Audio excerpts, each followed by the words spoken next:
All right, guys, today, or for this video, we're going to talk about Chapter 8, which is the cardiovascular system chapter.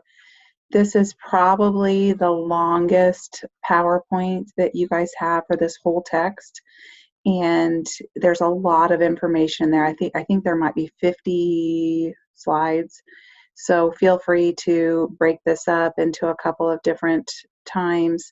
I'm not for sure just yet how long this video is going to be, but I'm just going to go ahead and probably try to do this start to finish.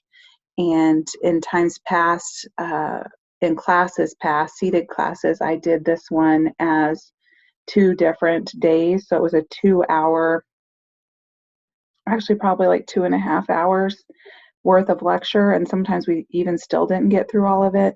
I don't anticipate that this video will be any, since there's no, I'm not stopping for questions or stopping for anything else. I don't think that it'll be quite that long, but I imagine it'll be longer than the other ones. So let's move forward. All right, so this is the one that we're talking about when we talk about an accurate blood pressure reading. So I do know that on your exam, there is an essay question that has you list the steps to get an accurate blood pressure reading. And these are the steps that you're going to need to list. Now, this is visual, this is somebody who reads better, but you are going to need to list 1 through 9 and list the steps for getting an accurate reading. Now, do you need to word it just like this? No, but I want you to know what you need. You need a blood pressure cuff and a stethoscope to get an accurate blood pressure reading. You need to make sure that the patient's calm and collected, and choose the right cuff. That's all you need to put. Place cuff on arm. You don't need to put about palpating and all of that stuff. Just place cuff on arm. Inflate cuff between 160 to 200. Slowly deflate. You don't need to put 2 to 3 units per second. They're going to listen for a systolic reading, and then that is the first sound that you hear. That's all you need to know. The systolic reading is the first sound that you hear, and then the diastolic reading is when you don't hear anything. So that's what you need to know for that one. And then it's recommended that you double check. You don't need to necessarily put number 9 because I'm not worried about double checking. But here are some of the steps for getting an accurate reading. You don't have to have these memorized, but just these are some of the things that you need to be able to talk to your patient about. They want to keep their legs uncrossed, support their feet. They don't want to have a full bladder. A big one for our population is they don't want to have just smoked right before they've come in because that's going to raise their blood pressure. All right, so guys, there are several questions on the exam about blood pressure readings. And do I want you to be able to, like I kind of said in class, I want you guys to be able to know what an accurate blood pressure is, and that way you can have that information to pass on to your clients. You need to know what is a normal blood pressure. And an ideal blood pressure, according to this chart, is going to be less than 120. You can see that over there on the left. Anything less than 120 is in the green, and anything less than 80 is in the green. So it used to be that 120 over 80 was the ideal blood pressure. Now they're saying less than 120 over 80. But if you, I'm not going to put a question on there to trick you that says 122 over 82, but there will be questions on there that say, is 138 over 95 a good blood pressure? And you're going to have to answer, if that is or not. And then on the opposite spectrum of that is a blood pressure of 79 over 50, a good blood pressure for an adult. We're talking adults here. And that the answer to that would be no. Now, there are many things that can affect blood pressure. People who are runners typically have lower blood pressure than people who don't run. I don't know the exact logic behind that, but I'm assuming it's because their cardiac health is really good. All right. So with every chapter, we talk first about anatomy and physiology. The cardiovascular system includes the heart, arteries, and veins with the blood. The heart is generally the size of a man's fist. It's located slightly left of the middle of the chest, and it's composed of cardiac muscle, 4 chambers, and 4 valves. There's your heart. And it's very interesting.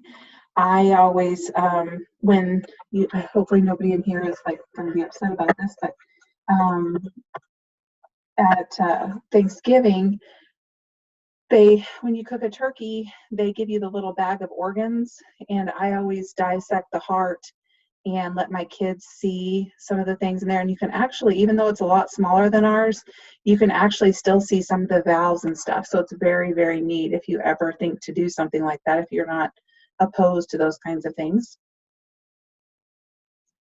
Common signs and symptoms of problems with the cardiovascular system would be chest pain, shortness of breath, tachycardia is again rapid heartbeat. Cardiac palpitations is when you can feel your heart beating. Cardiac catheterization is an invasive procedure to determine the oxygen content and your blood pressure. They can do x-rays. There's different types of x-rays. There's different types of blood tests that they can test for to test if your heart has been damaged. There are different diseases of the heart. I'm so sorry. I have this cold, and so I apologize. I keep coughing and clearing my throat. But cardiovascular disease is the leading cause of death in the United States. High blood pressure is the common cause. And we talked about in class, the leading cause of death goes back and forth. But at the time of this text, cardiovascular disease was the leading cause of death. I will let you guys watch that video on your own. Hypertension is high blood pressure, and that's, like I said, the most common cause of cardiovascular disease is hypertension. It's a chronic disease, and it's the leading cause of stroke and heart failure. I can't tell you how many clients I have come in that have hypertension, and some even have like they'll say, oh, I can tell my blood pressure is not real high today because my hands and feet aren't tingling and I don't have a horrible headache. And I think, oh, it tears me up because they don't have a primary care doctor. There's only so much we can do in the psychiatric world for hypertension, and they just don't realize, I think they think, I'm not going to die today of a stroke or heart failure, so I'm okay. And because they might be in their late 20s, but they don't realize that that's doing damage, and that damage builds up over time. A normal blood pressure, like I said earlier, is less than 120/80. The top number is, like I said, is the systolic number, and the diastolic is the bottom number. High blood pressure is considered anything 140/90 or above. So these are the new guidelines that I was kind of telling you about earlier, that they want it to be less than 120/80. A hypertensive crisis is a systolic over 180 can be also a diastolic over 120. These people need prompt medical attention and probably immediate hospitalization. I have seen this in our clinic, so you will see this also. You need to know when somebody goes in and their blood pressure is 190/110, even though that bottom number is not 120, that's still a hypertensive crisis because their top number is over 180. I have seen top numbers, systolic numbers in the low 200s, but those people they're in crisis. Their primary hypertension is a gradual onset. This is also known as essential hypertension. You don't need to know that. But there are risk factors: heredity, diet, age, obesity, smoking, stress. All of those are risk factors. If you think about it, a lot of us have a lot of those risk factors, like diet. I don't know how many of you don't eat real well, but most of us don't. I eat better now than I did in my 20s. Age, that's a risk factor also. Obesity, being overweight, smoking is a huge risk factor for heart disease. And stress. Who doesn't have stress? Antihypertensive medications is one of the ways of treatment. Lifestyle changes. So I'm eating better now that I'm a little bit older. Low salt diet, that's still a struggle for a lot of people. That's one of the very first things I tell people when I notice that they have hypertension. I'll say, you know, how much salt do you eat? How many prepackaged foods do you eat? You know, when you think about prepackaged foods, it can even be diet foods. But a lot of those contain massive amounts of salt. Soda, not diet soda per se, but soda has a lot of salt. And so people don't think about, they only think about the added salt. But when you figure up all of the salt from the stuff that you eat, it can be a lot. We want them to quit smoking. All right. When we talk about diseases of the arteries, all you guys really need to know is that sometimes the arteries can lose their elasticity. And sometimes the walls can become thick, and it's plaque usually that's in there, hardening of the arteries, atherosclerosis, arteriosclerosis, all of those things can happen. But plaques, usually made up of fat, deposit on the walls of those arteries, and that can cause this. Atherosclerosis, there are some things that contribute to this that we can't necessarily control. We can't control our heredity. We can't control our parents or grandparents, and age. We can't control that. We're all going to age. We can't control our sex, and usually people who are diabetic is another risk factor. Controllable factors, however, diet, sedentary lifestyle, cigarette smoking. Again, I don't know how many of you smoke, but by the time you get done with this class, hopefully you will think twice about smoking, because I can tell you that it is just really, really bad for you. And I don't judge if anybody smokes, obviously, but it affects so many things other than just your lungs that people don't even realize. Stress, same kind of thing, hypertension, high blood pressure. So they're going to diagnose this by blood pressure, arteriograms, x-rays, and by Doppler. There is symptomatic treatment. They can go in and do a bypass. They can do a stent. And basically what those do is a bypass is going to bypass that bad part or that plaque-filled part, and a stent is going to go in there and actually just open that part up. Peripheral vascular disease is caused by that plaque in the arteries that supply the blood to the legs. Intermittent claudication, you guys don't necessarily need to know what that is, but that's just muscle cramps that are relieved with rest and increase with activity. That's usually a sign of peripheral vascular disease. Aneurysm, this is a big one, really sad. I knew a gentleman who was, 29 maybe, and just very suddenly passed away. And he was just laying in bed one night and started having a seizure, and his wife called 911. And he lived longer than a lot of people live, but ended up being diagnosed on autopsy that he had an aneurysm. And so these are very scary things. We don't always know that we have them, but these are weakening in the wall of an artery that leads to a bulge and then a rupture. As I was just saying, asymptomatic just means that you don't have any symptoms, and usually these are discovered accidentally, like you're going in because you have something and they do an MRI and they're like, oh my gosh, you have an aneurysm, and then they'll go in and repair it. The aorta is the most common location, and treatment would be they're going to repair it before it ruptures. This is just showing you some different types of aneurysms.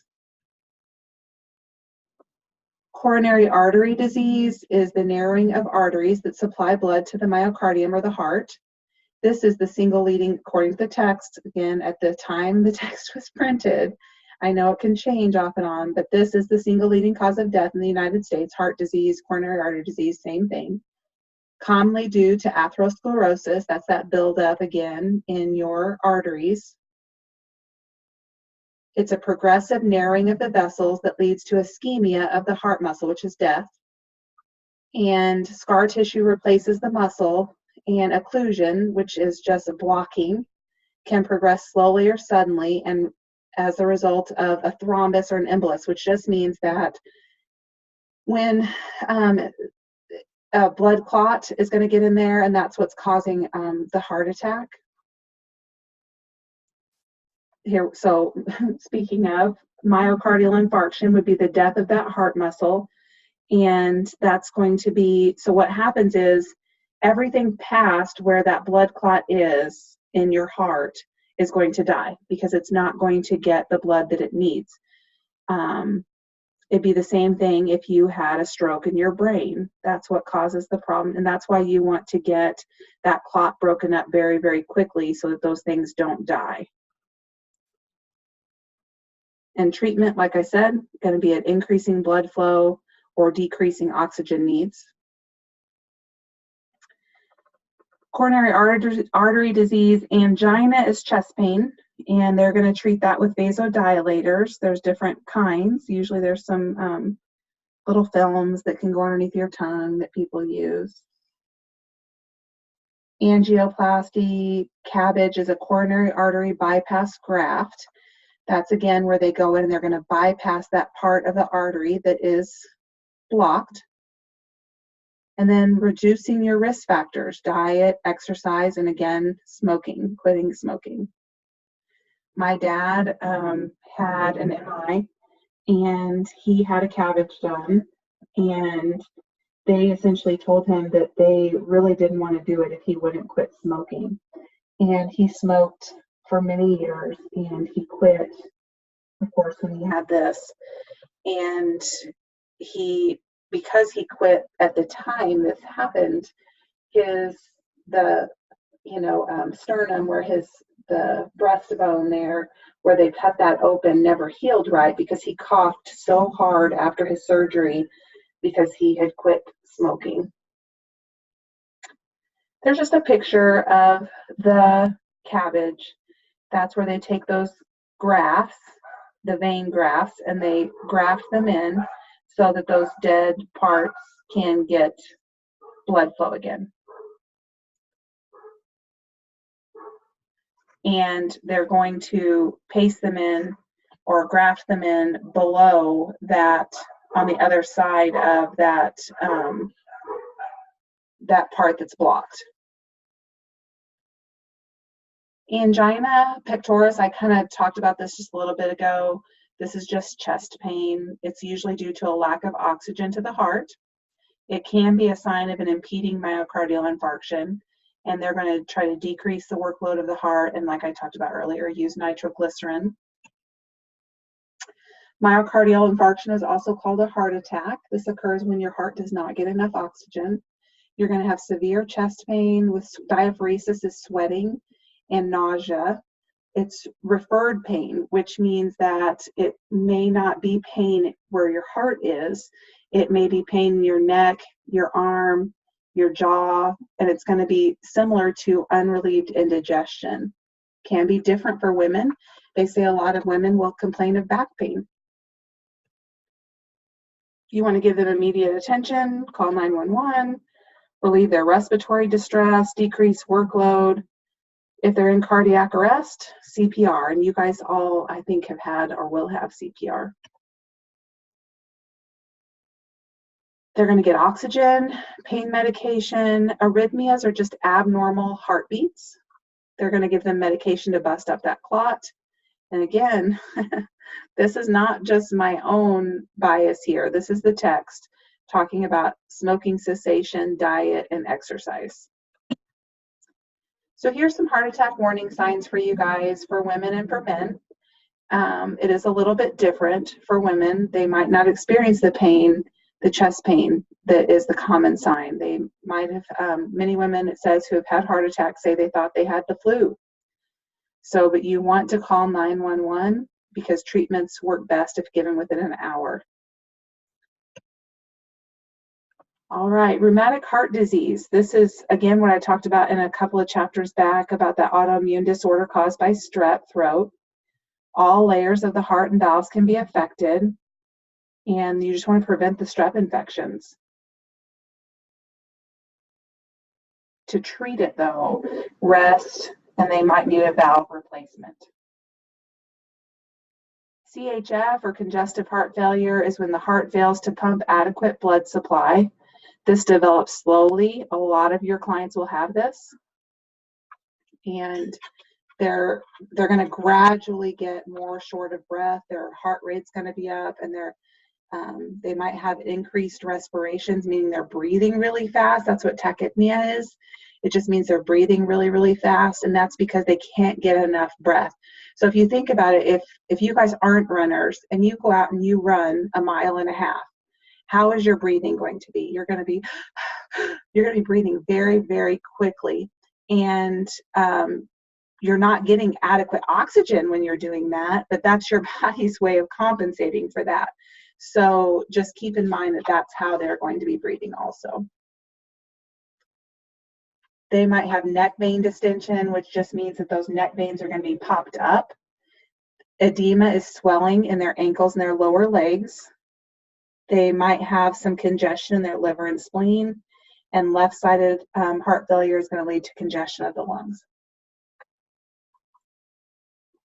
They're going to diagnose this by history and physical, chest x-ray, and ECG. They want to decrease the workload, which means they want the heart not to have to work as hard. Diuretics are just things to what they give to keep fluid off of people. Salt and fluid restrictions, and medications to strengthen and slow the heart. Carditis is inflammation of the heart. There are many different kinds: pericarditis, myocarditis, endocarditis. These are often secondary to a respiratory, urinary tract, or skin infection. They're going to give them antibiotics, pain medications, anything for fever, and they want them to rest. So anytime, I don't know if I've said this yet, anytime you see itis at the end of something, it usually is going to mean inflammation. So that's going to help you as you progress through this class and as you progress in your career. So itis is going to mean most generally infection. I mean, not infection, I'm sorry, inflammation. Valvular heart disease is a malfunction of the heart valves. This can be murmurs or abnormal heart sounds. These can be congenital, meaning that you're born with them. Rheumatic fever, like I said earlier with my mother, she had a heart murmur, still has a heart murmur. And endocarditis, which is inflammation. Arrhythmias, these are abnormal heart rhythms. Sinus rhythm is a normal heart rhythm, which is 60 to 100 beats per minute. You guys do need to know that for your exam. Flutter is usually a fast heart rate, and fibrillation is wild and uncoordinated, and a heart block is an interruption. You don't need to know flutter, fibrillation, and heart block, but you do need to know what a normal heart rate is.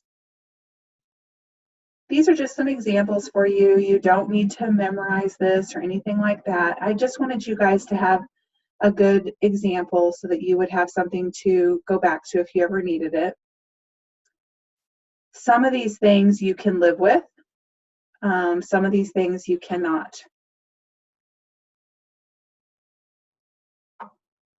So this video, I'll let you guys watch on your own. This is a video of irregular heartbeats, and it's pretty interesting. Please let me know if any of these links don't work, and I'll try to find them. Sometimes from class to class, it goes away and the link doesn't work. Deep vein thrombosis is a blood clot, and treatment for this is they want to reduce the clot, prevent embolization, and use anticoagulants. So they want to, a deep vein thrombosis usually is going to occur in the legs. That's where I've always seen it the most. And usually you can tell because they're really swollen and red and hot, and sometimes can occur after a trauma to that area. Varicose veins are dilated, tortuous, elongated veins in the legs. This can be from prolonged sitting or standing, pregnancy, and obesity. I feel like sometimes these are hereditary because people who have them, their mom had them, their grandma had them, and then they have them. Sometimes people with these can get leg fatigue and cramps. Swelling is just what edema is, fluid. We want them to elevate their legs, walk, use support or elastic hose, and they can have a surgery that will strip that vein and hopefully help that. There are some for you visual learners of healthy veins versus varicose veins. They can be painful. Sometimes they're not, but they can be. So we can have trauma, which would include hemorrhage or an abnormal loss of blood. This can be acute or chronic. I think on this slide, that's all that you really need to know. Hemorrhage. So this is going to happen if you, most likely from trauma anyway, if you get cut somehow, you're in a car accident, you could, you hear about people, they bled to death. That would be a hemorrhage. Shock would be due to extremely low blood pressure. That can be from a hemorrhage. And you can have different types of shock. You don't need to know what these are. But septic shock is, I think, the most, well, anaphylactic shock is probably the most common. But septic shock can be from where an infection goes septic and it goes into their blood and into their whole body. And essentially it just, ravages their whole body. Hypovolemic shock is when somebody just doesn't have enough circulating fluid. Their face is going to go lose their color. They're going to have cool and clammy skin. Cyanosis would be blue tinge, usually around the lips and in the fingernails. Tachycardia is a rapid heart rate. Tachypnea, like I said before, is when they're breathing really fast. They're not talking right. They may pass out, become unconscious. Oliguria and anuria is when they're not peeing. You want them to rest and laying down, move them to a warm, quiet environment, and elevate their feet and legs above their heart. That way it's getting all of the blood to the heart. This is a picture of somebody for treatment for shock. This is the shock position. You want them to be laying on their back with their head turned to the side in case they throw up, and you want their legs elevated. You want them warm and comfortable too. All right, I might have gotten through that in record time. Let's see where we're at here.